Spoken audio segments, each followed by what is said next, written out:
PJ Bupati Maluku Tenggara, Samuel Huae, meninjau ketersediaan pasokan air bersih di sumber yang terletak di Ohau, Desa Efu, Kecamatan Hoat Sorbay, Rabu, 11 Desember 2024.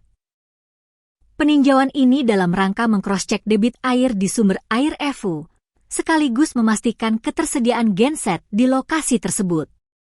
PJ Bupati Malra juga turut didampingi PLH Sekda Nurjanah Yunus, Ketua Tim Asistensi Pemda Malra Nikodemus Ubro, dan PLT Kabak Hukum Lia Koedoboen.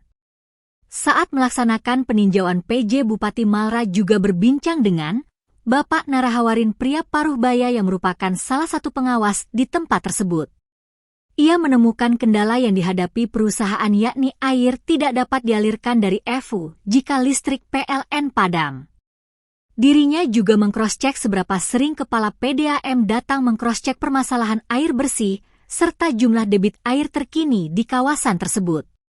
Menurutnya, untuk debit air sendiri ada petugas lain lagi, namun pada kesempatan ini tidak dapat hadir, sedangkan ketersediaan air bersih dipastikan masih aman.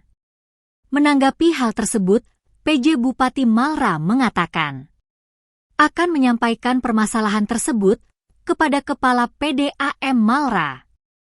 Dikatakan, tadi pihak Pemda juga bertemu dengan Balai Perumahan yang ada kaitannya dengan Balai Sungai. Download Tribun X sekarang, menghadirkan lokal menjadi Indonesia.